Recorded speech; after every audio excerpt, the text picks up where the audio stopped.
얼마 전에 제가 TV를 보는데 죽기 위해서 스위스로 떠나는 자살 관광객들에 대한 취재를 한 내용이었습니다. 스위스만이 유일하게 자살을 원하는 사람들을 도와주어서 자살을 하도록 돕는 자살 조력 기관이 있습니다. 스위스의 디그니타스라고 하는 회사가 바로 그러한 회사입니다. 2016년에도 국가적으로 신청자들이 보니까 96개국에서 거의 8천여 명이 이렇게 리스트에 작성이 되어 있습니다. 주로 인근의 독일 사람들이 3,223명이 이렇게 리스트에 올라와 있습니다. 가장 잘 사는 나라들일수록 이렇게 마음에는 갈등이 있고 고통이 있어서 이것을 해결할 길이 없어서 목마른 가운데에 이렇게 스스로 생명을 끊고자 하는 행렬들이 이어지고 있다는 것을 보면서 깜짝 놀라지 않을 수가 없습니다. 우리 한국에도 18명이 등록이 되어 있다고 합니다.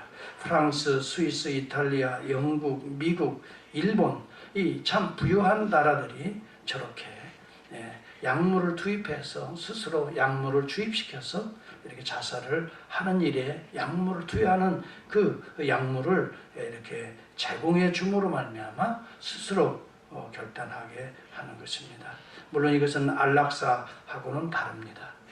여러분 코마 상태에 들어가서 생물학적으로 죽은 사람들에 대해서 죽음을 허용하는 이런 안락사 제도가 캘리포니아에도 허용되어 있습니다만은 여하튼 이런 안락사 문제가 자기 의식을 가지고 자기의 생명을 이렇게 절단하겠다는 것입니다. 마감하겠다고 하는 것입니다. 왜 이렇게 사느니 차라리 죽는 게 낫다라고 생각하며 죽음의 행렬이 이어지고 있습니다. 이것은 한마디로 절망입니다.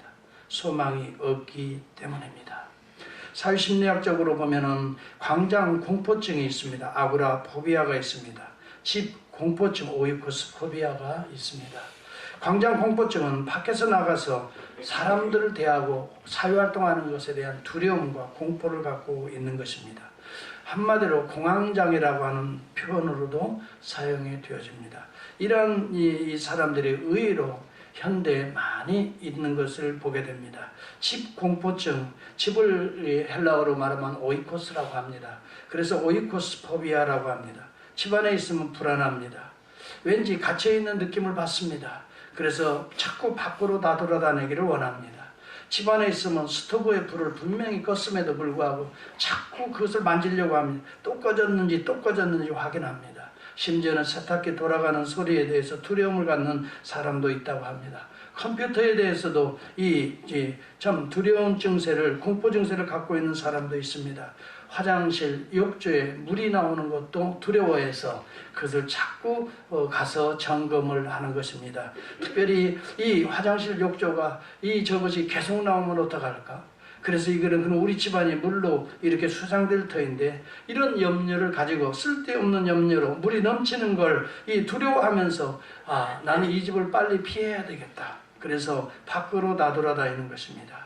여러분 이러한 자들의 마음속에는 심리적으로 항상 불안과 두려움과 공포가 있기 때문인 것입니다. 마음이 뒤틀려진 인간들이 많습니다. 어떤 분이 인사를 합니다. 하와이요 씩 웃으면서 이야기하니까 요즘 어떻게 지내십니까? 그랬더니 돌아오는 답이 그렇습니다. 그럼 내가 죽기라도 바라는 거야? 라고 돌아옵니다. 이 말은 실제적으로 있는 이야기를 제가 전해드리는 것입니다. 얼마 전에 가주 오클랜드의 오이코스 대학 총기 사건을 7명을 쏘아 죽인 그 사람이 그렇게 친구한테 던진다는 말이라는 것입니다. 왜 그렇습니까? 뒤틀린 심령 속에서 해결하기 못하기 때문에 우리는 이러한 이 목마른 시대에 살아가고 있는 것입니다. 갈증이 있지만 해결할 길이 없습니다. 오늘 그러한 자들을 향해서 우리 주님은 누구든지 목마르거든 내게로 와서 마시라 라고 그러한 인생들을 초청하고 계시는 것입니다. 나를 믿는 자는 성경의 이름과 같이 그 배에서 생수의 강이 흘러나리라 라고 말합니다. 여러분 생수라고 하는 것은 수동적인 의미에서 보면은 살아있는 물입니다. 리빙 워터입니다. 그러나 능동적인 의미에서는 살리는 물인 것입니다.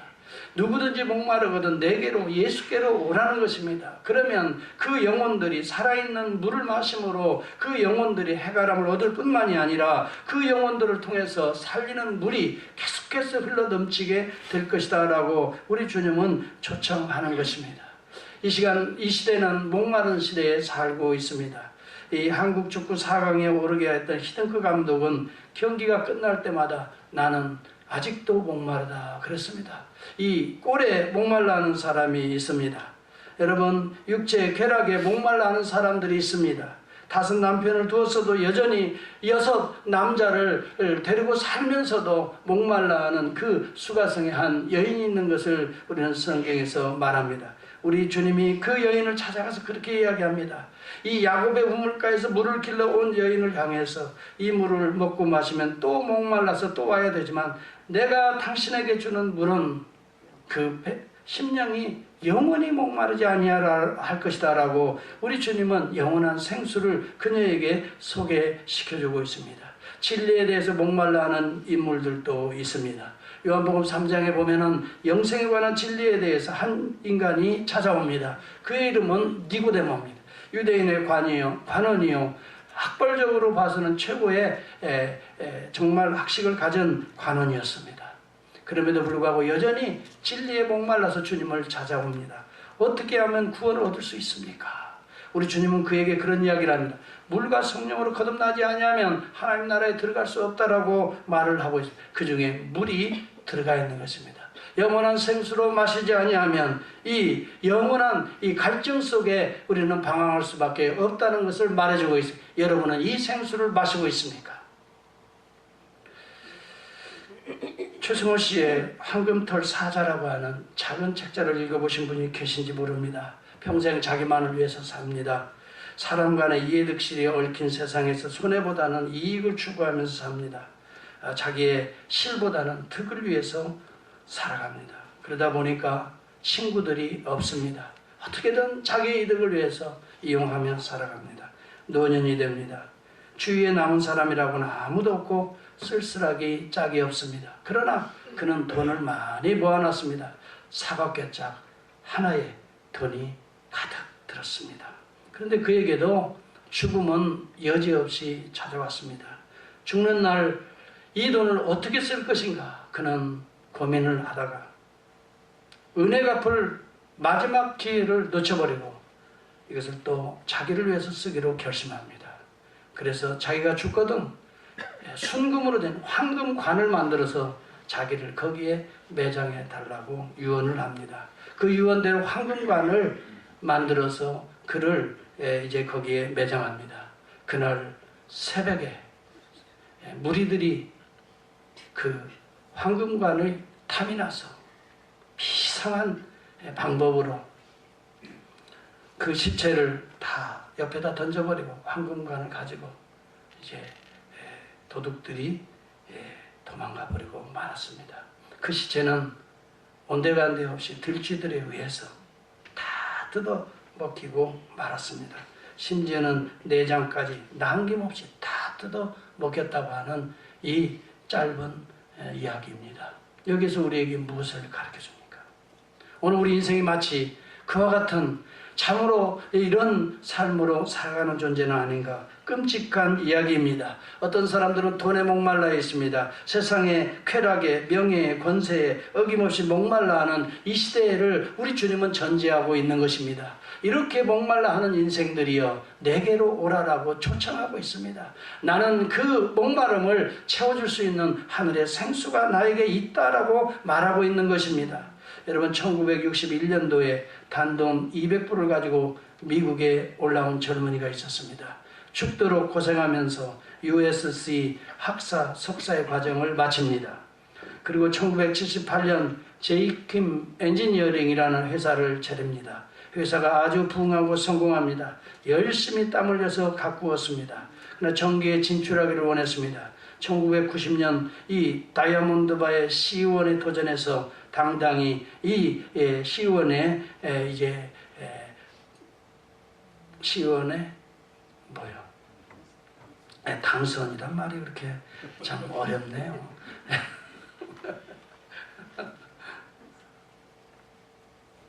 당선이 됩니다. 그 다음 91년도에 시장에 당선이 됩니다.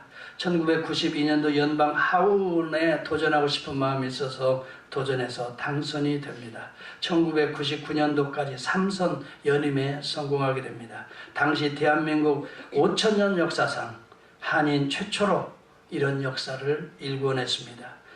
그분이 가는 곳마다 대접이 보통이 아닙니다. 연방 하원이 움직이는 나라마다 이미 대사들을 파견해서 영접해주고 그가 묻고 그가 움직이는 모든 과정들에 대해서는 철저하게 도와줍니다. 이런 맛이 들리기 시작합니다. 마치 브레이크 없이 질주하는 인생에 참으로 놀라운 황금기를 맞이합니다. 그러나 한 번 더 도전하고 싶었습니다. 그가 약속했던 3선을 넘어서서 4선에 도전하면서 어려운 문제에 봉착하게 됩니다. 정치자금으로 의혹으로 모든 회사가 문을 닫게 됩니다. 가정이 파탄하게 됩니다. 낙선하게 됩니다. 결국 이 황금 인생은 자살을 결심하게 됩니다. 그래서 이 사람의 성격에 맞게끔 한 방에 끝내겠다고 생각해서 총기를 구입하러 가려고 해도 총기 구입비가 없을 정도로 인생의 바닥을 치게 되었습니다. 그래서 총기를 구입하지 못합니다. 그는 한 번 더 생각합니다. 내가 여기 이 미국 땅에 와서 땅에서 묻지느니 한국으로 돌아가야 되겠다. 그래서 그때 200불 다 가지고 비행기 길에 오릅니다. 가지고 왔던 200불, 이제 갈 때도 200불입니다. 그는 자기가 어렸을 때 꿈을 가지고 뒹굴었던 인왕산 끝자락에 그 자기가 뛰놀던 골목길을 향했습니다. 그곳을 가보고 싶었습니다. 그랬겠지요. 아스팔트 길로 듬성듬성 깨어진 길로 자그마한 들꽃들이 피어있는 것이 처음 보였습니다.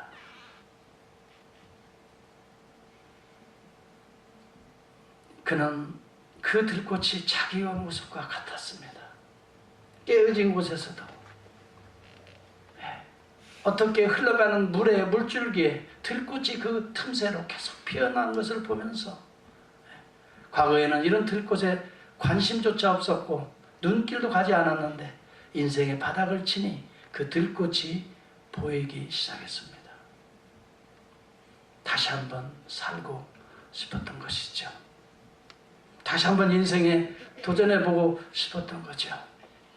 비록 길가에 깨어진 아스팔트 사이에 다시 태어난 들꽃과 같은 자기의 인생이라 할지라도 내 인생이 이렇게 망할 수 없다는 것이죠. 빗물이 계속 떨어지는 한, 빗줄기가 있는 한 그 아스팔트 길을 틈새를 타고 꽃은 다시 피울 수 있다는 진리를 깨닫게 되는 것입니다. 그래서 인생의 봄을 다시 출발하게 됩니다. 그렇습니다. 봄이라고 하는 것은 이러한 생명력을 볼 수 있기 때문에 봄이라고 하는 것입니다. 보라는 것입니다. 봄, 보라 이것입니다. 무엇을 보라는 것입니까? 하늘에서 내리는 생명력, 그 빗줄기로 오늘 깨어진 아스팔트 길에 틈새 사이에서도 꽃을 피어낼 수 있다는 것을 보라는 것입니다. 여러분, 오늘 우리의 인생의 삶 속에서 혹시 이렇게 방황하고 깨어진 심령이 있습니까? 볼 수 있으면 여러분의 인생 봄이 다시 시작될 것입니다. 하늘에 이 놀라운 이 생명수가 여러분 보일 수 있다면 여러분의 인생은 언젠가 다시 꽃 피울 수 있는 그날이 임할 것입니다. 우리 주님은 누구든지 목마르거든 내게로 와서 마시라라고 말합니다. 누구든지인 것입니다. 어떤 환경에 있든지 주님에게는 상관이 없습니다. 오늘 나 같은 인생이라 할지라도 주님은 그 인생을 향해서 내게로 오라고 큰 팔을 벌리고 계십니다. 왜 그럴까요? 주님이 그 심령을 채워줄 수 있는 유일한 생명수이기 때문인 것입니다. 오늘 이 인생이 세상이 채워줄 수 없는 그런 참다운 기쁨과 참다운 만족과 참다운 행복을 우리 주님이 줄 수 있기 때문에 자신 있게 크게 외쳐 가라되 크게 외쳤습니다. 여러분, 이것은 크게 외친다는 말이 성경에 많이 나타나지 않습니다. 이것은 복음을 선포할 때만이 크게 외치는 하나님의 음성일 때 크게 외친다라고 하는 기록으로 성경은 기록되는 것입니다. 하나님이 외치고 있는 것입니다. 목마른 인생인 것을 알고 계십니다. 그 목마름 때문에 갈등하고 있는 인생인 것을 알고 계십니다. 그것을 문제 삼는 하나님이 아닙니다. 돌아오는 것을 원하시는 우리 주님의 그 넓은 벌려진 이 가슴팍인 것입니다. 주님은 다른 걸 문제 삼지 않습니다. 내가 무엇 때문에 고통하는지, 무엇 때문에 신음하는지 우리 주님은 그것을 묻는 것이 아닙니다. 주님께 달려오라라고 하는 것입니다. 우리 주님은 누구입니까? 내게로 오게 되면, 와서 마시기만 되면 그 배에서 생수의 강이 흘러날 것이라고 하나님은 약속해 주고 계십니다. 여러분, 생명수는 어디로부터 흘러나와서 우리 인생을 여러분 충족해 줄 수 있을까요? 수정같이 맑은 생명수의 강은 요한계시록 22장 1절과 2절에 보니까 하나님과 및 어린 양 보좌로부터 나서 길 가운데 흐르더라 라고 성경은 기록합니다. 요한계시록 22장 1절에서 2절에 보면 저가 수정같이 맑은 생명수 강을 보이는데 하나님과 및 어린 양의 보좌에서 이 생명수의 강이 흐르더라 그랬습니다. 하나님과 예수 그리스도 이 어린 양을 통해서만이 오늘 우리 인생의 갈증을 해결할 수 있는 생명수가 흐른다고 하는 것이, 세상에서는 그런 생명수가 없습니다. 오직 하나님과 그 보좌의 어린 양으로부터만이 이 생명수가 흐른다는 것입니다.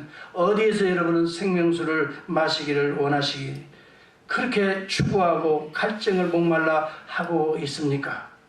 에스겔서 47장은 이미 그 예언을 하고 있습니다.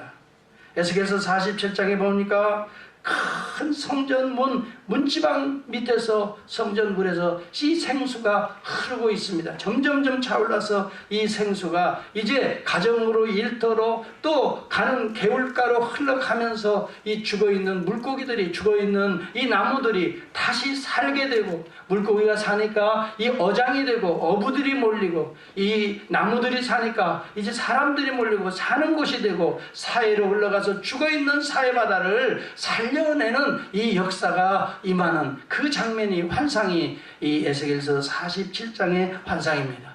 여러분, 생명수, 세상을 살리는 유일한 생명수는 누구입니까?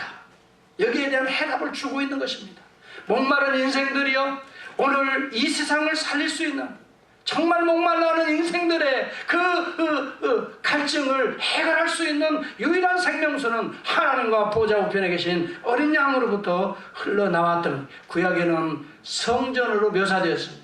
성전은 하나님의 몸통을 상징하는 이 땅에 오실 그리스도의 몸이 교회인 것입니다. 오늘 교회에서 오늘 생수의 강이 흐르는 반석교회가 될 수 있기를 주의 이름으로 축원합니다. 말씀 되신 그리스도를 통해서만이 여러분들의 인생의 어려운 문제들을 해결할 수가 있는 것입니다. 어디에 가서 오늘 우리의 갈증을 해결하려고 합니까?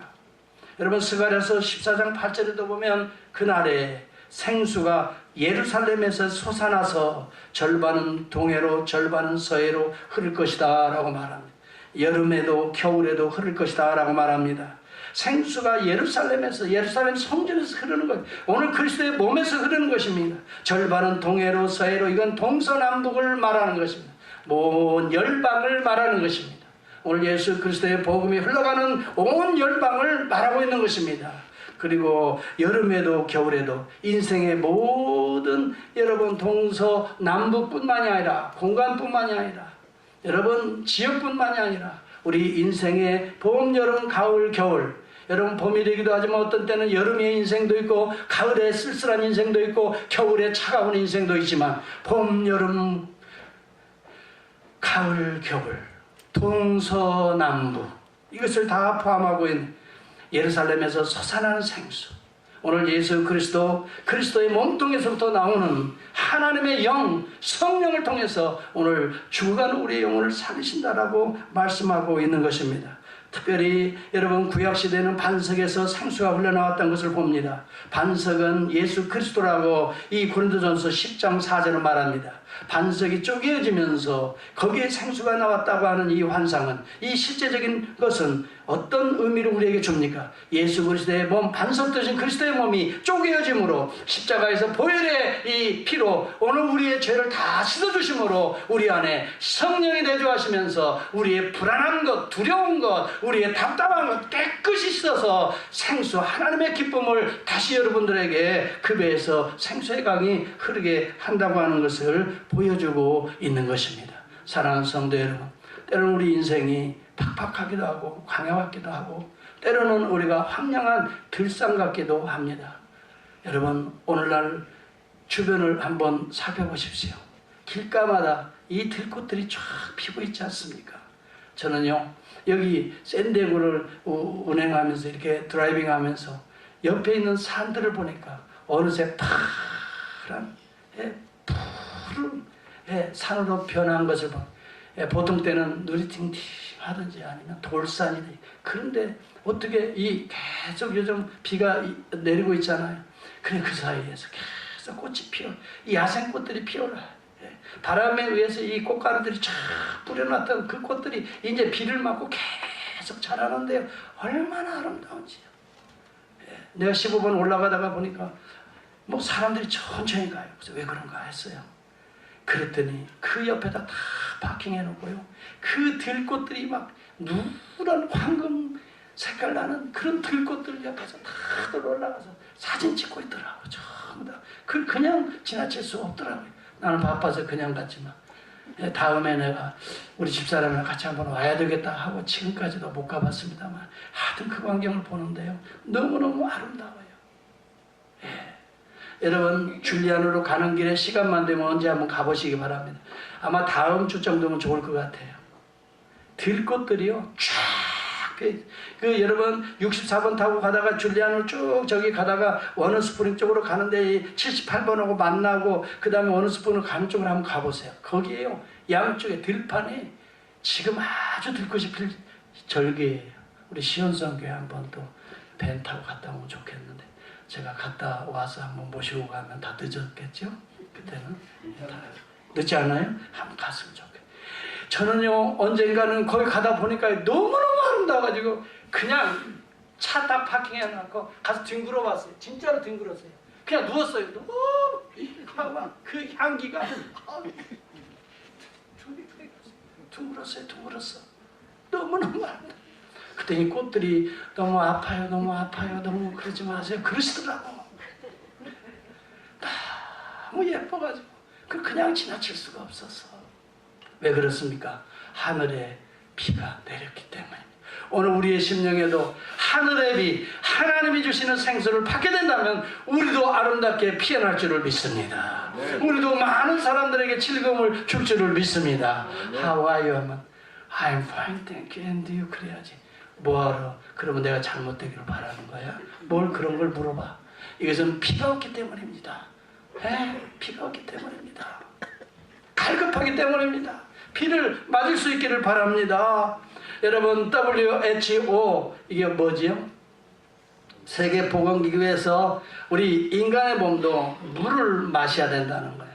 그래서 하루에 우리 정상적인 사람들이 이 정도는 마셔야 된다라고 이 수분, 이 물, 이 소위 말하면 권장량이 있어요. 얼마냐면요 1.5 내지 2리터를 마셔야 우리 몸에 혈액순환도 잘 되고 신진대사도 잘 되고 노화를 방지하고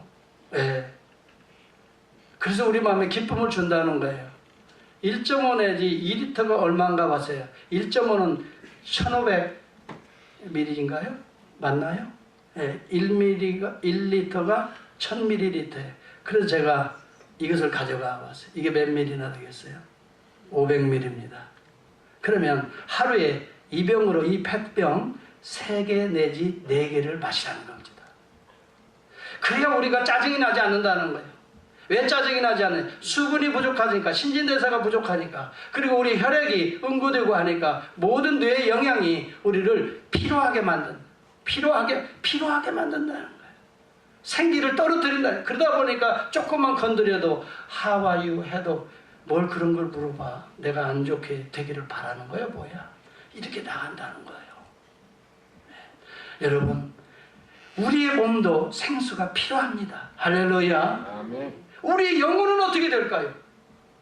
예수 그리스도의 영, 성령으로 충만하게 되면 물어보기도 전에 먼저 가서 안녕하세요. 뭘 도와드릴 거 없을까요? 생수가 되어서 그 배에서 생수의 강이 흘러나리라. 그 배는 예수님의 배가 아니에요. 우리의 배예요. 예수 믿고 예수와 영접한 심령은 우리의 배에서 생수의 강이 흘러서 나만 여러분 해가라고 끝나는 것이 아니라 흘러 넘치리라는 말은 마치 에스겔서 47장의 약속이 성취된다는 거예요. 나의 삶을 통해서, 나를 통해서 생수의 강을 흘러서 다른 사람에게 보내리라. 여러분, 성령 충만받았던 이 사도행전 2장의 제자들을 보십시오. 그 전까지는 예수 그리스도가 십자가의 대속과 부활 승천 이후에는 성령이 그렇게 충만하지 않았습니다. 그때는 예수님을 배반하기도 하고 졸기도 하고 하던 사람들이 예수님 십자가 대속하시고 우리 죄를 사하시고 부활하시고 승천하신 이후에 성령을 물같이 부어주셨다 그랬어요. 성령 충만한 그들은 삶을 다시 주님을 부인한 적이 없어요. 불평한 적도 없어요. 졸거나 예배 시간에 주무신 분도 없어요. 이 사람들은 가는 곳마다 예수 생명력 있는 복음을 전하기 시작했어요. 가는 곳마다 자기도 살고 남도 살리는 거룩한 역사가 사도행전에 쭉 기록되고 있지 않습니까? 역사가 유명한 토인비는 그런 이야기를 합니다. 유럽 인류 문명의 가장 인류 문명을 바꾸는 획기적인 역사의 사건이 무엇이냐? 혹시 여러분 아시는 분 있습니까? 예수 그리스도가 죽은 자 가운데 부활하신 것은 당연히 인류의 역사를 획기적으로 바꾼 사건인데, 인류의 문명을 바꾼 것은 사도행전 16장에 사도 바울이 복음을 들고 아시아에 머물지 않고 트로아에서 그 강을 건너 유럽의 첫 관문인 마게도니아로 건너가는 그 상황이 유럽 문명, 인류 문명을 획기적으로 바꾼 유일한 사건이다라고 말을 해. 이게 사도행전 16장에 나오는 스토리를 아놀드 토인비가 인용하고 있습니다. 무엇입니까? 아시아에 머물던 복음이 유럽 문명에 가서 죽어가고 싸늘한 유럽 문명을 살려냈다라고 보고 있는 것입니다. 사랑하는 성도 여러분, 누구든지 목마르거든 내게로 와서 마시라. 그리하면 우리의 심령은 해갈할 뿐만이 아니라 그 배에서 생수의 강이 흘러넘치리라. 나만 해갈되는 것이 아니라 다른 사람을 살려내는 이 리빙 워터가 된다고 하는 것입니다. 여러분, 제가 소두에 말합니다. 생수의 강이 흘러나리라고 하는 생수라는 말은 소극적인 의미에서는 뭐예요? 살아있는 물이 됩니다. 그러나 적극적이고 능동적인 측면에서는 살리는 물이라고 했습니다. 다른 사람을 살리는. 여러분, 우리 교회가, 저는 우리 교회 이름을 반석이 너무 좋아요. 하여튼 누가 지으셨는지는 모르지만 하나님께서 짓게 하신 것 같아요. 반석. 그래서 나는 그 뒤에 제가 에스겔서 47장을 너무너무 좋아하거든요. 제 목회의 비전이거든요. 우리 교회에 대한 비전이거든요. 그래서 이름을 저는 이렇게 불러요. 반석에서 생수 흐르는 교회. 그래서 반석 교회 사이에 생수를 넣었으면 좋겠어요. 반석에 생수 흐르는 교회. 할렐루야. 옆에 분들 보고 한번 인사합시다. 반석에 생수 흐르는 교회. 반석을 날마다 친다는 말은 뭐예요? 이 그리스도 앞으로 나와서 날마다 꿇어엎드리고 주의 이름을 부르는 것을 말합니다. 반석을 한번 치니까 거기서 터져서 생수가 막 흘러나는, 에스겔서 47장이에요. 예수 그리스도가 쪼개어져서 십자가 위에서 복음 안에요. 쪼개어지고 나니까 그 다음에 성령이 충만하게 되니까 오늘 예루살렘에서 유대와 사마리아와 땅끝까지 이르러 죽어가는 여러분 사늘의 시체와 같은 유럽 문명을 다시 살리지 않습니까? 놀라운 역사가 일어나고 있지 않습니까? 바로 우리 교회, 그런 교회가 되시기를 주의 이름으로 축복합니다. 기도하겠습니다. 하나님 감사합니다.